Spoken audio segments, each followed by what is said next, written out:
महालक्ष्मी माता की जय. श्री महालक्ष्मी व्रताची कथा. गुरुवारची कहाणी. महालक्ष्मीची कृपा आपल्यावर व्हावी, तिने आपल्या घरात सतत वास करावा, पैसा, शांती, समाधान घरात नांदावे म्हणून श्री महालक्ष्मी व्रत करतात. हे व्रत केल्याने मनातल्या सर्व इच्छा पूर्ण होतात. श्री महालक्ष्मीचे अनेक नावे आणि अनेक रूप आहेत.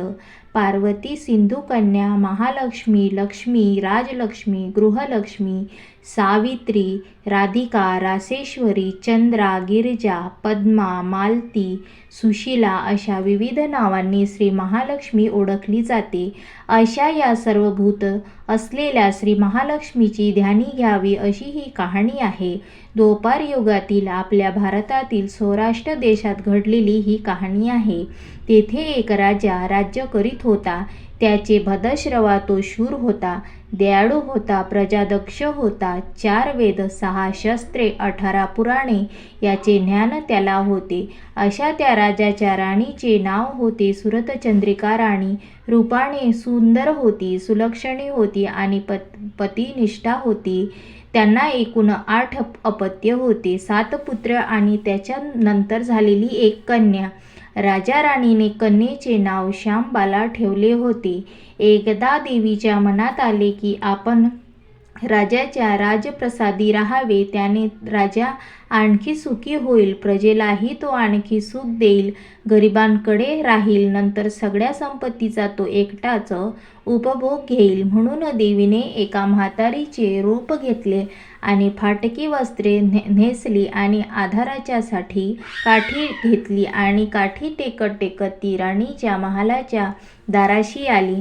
तिला पाहताच एक दासी पुढे आली. तिने म्हातारीला विचारले, कोण ग बाई तू? कुठून आलीस? काय काम काढलेस? तुझं नाव काय आहे? तुझं गाव काय आहे? आणि काय हवंय तुला? म्हातारीचं रूप घेतलेलं श्री महालक्ष्मी म्हणाली, माझं नाव आहे कमलाबाई, द्वारकेला राहते. मी तुझ्या राणीला भेटायला आले. कुठे आहे तू? दासी म्हणाली, राणीसाहेब महलात आहेत. त्यांना सांगायला गेली तर त्या माझ्यावर रागवतील. तुला त्या कशा भेटतील? तुझा अवतार पाहून तुला त्या हाकलून देतील.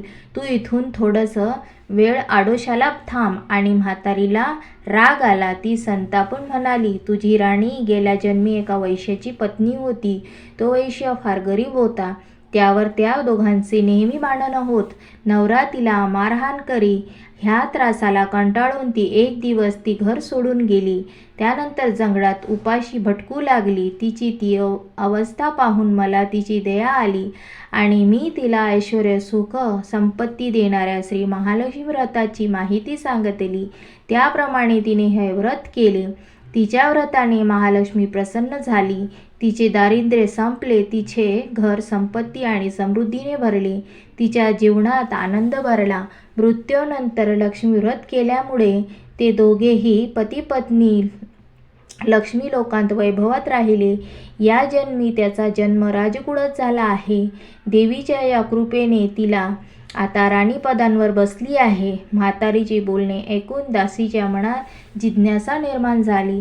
तिने म्हातारीला पाणी दिले, नमस्कार केला आणि म्हणाली, मला सांगाल हे व्रत? मी करीन ते नेमाने. उठणार नाही, मातणार नाही, घेतला वसा टाकणार नाही. म्हातारीने दासीला लक्ष्मी व्रताची माहिती सांगितली. मग ती उठली व काठी टेकीत निघणार. तेवढ्यातच राणी तरातरा महलातून बाहेर आली. फाटक्या वस्त्रातील म्हातारीचा पाहताच ती संतापून आणि उर्मटपणे बोलली, म्हणाली, कोण ग तू ठेरडे? येथे कशाला आलीस? जा इथून. तिने पुढे होऊन म्हातारीला घालावून दिले. ती म्हातारी म्हणजे प्रत्यक्ष महालक्ष्मीच होती. ही राणीला कळले नाही. राणीचा तो उर्मटपणा पाहून महालक्ष्मी तेथे न थांबता स्वस्थानी जायचे ठरविले. राणीचा महाल सोडून म्हातारी निघून गेली. तोच मुलगी लगबगीने बाहेर आली. ती म्हातारी होती राजकन्या श्यामबाला. तिने येऊन म्हातारीला नमस्कार केला. ती कडकडू लागली, म्हणाली, आजी रागवू नको. माझी आई चुकली नाही. तिच्यासाठी मी क्षमा करते. मी तुझ्या पाया पडते. राजकन्येचे ते बोलणे ऐकून श्री महालक्ष्मी तिची दया आली. तिने त्या श्यामबालेला लक्ष्मी व्रताची माहिती सांगितली. तो दिवस होता मार्गशीर्ष महिन्यातला पहिला गुरुवार. पुढे त्या दासीने लक्ष्मी व्रत केले. तिची स्थिती सुधारली. दासी पण सोडून ती संसार सुखाने करू लागली.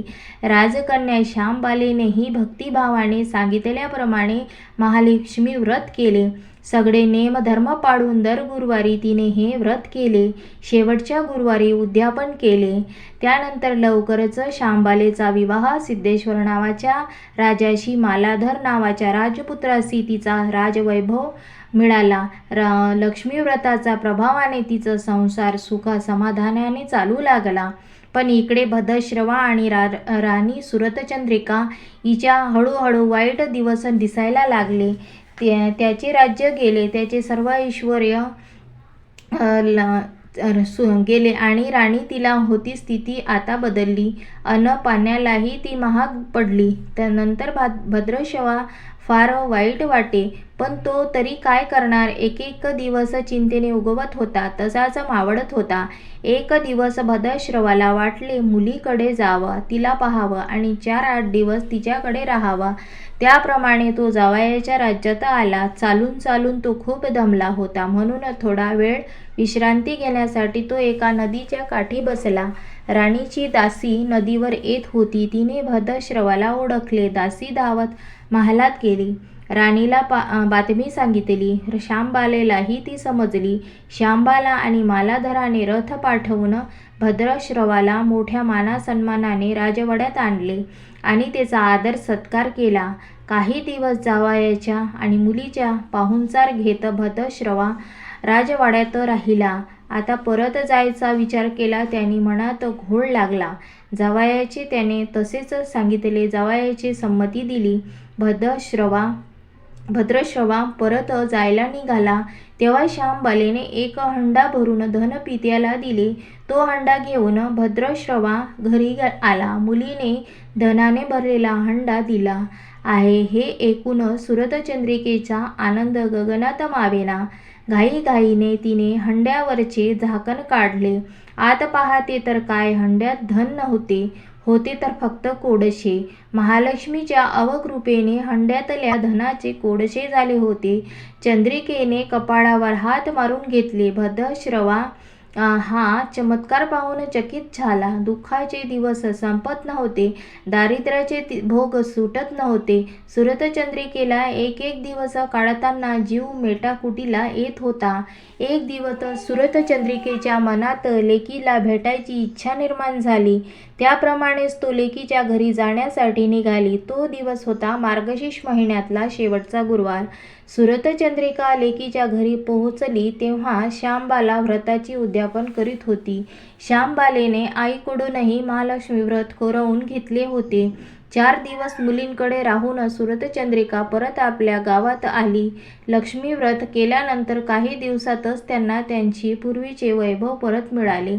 राज्यप्राप्ती झाली. पुढे काही दिवसांनी आईवडिलांनी भेटण्यासाठी म्हणून श्यामबाला माहेरी आली. पण बाप भेटायला गेला असताना त्याला श्यामबालेला कोळसा भरलेला हंडा तरी दिला होता, पण आपल्याला मात्र काहीच दिलं नाही. हा राग राणीच्या मनात होता. त्यामुळे श्यामबालेचे व्हावे तसे स्वागत कुणी केले नाही. राणीने एक प्रकारे तिचा अपमानच केला होता. पण श्यामबालेचा आईचा राग आला नाही.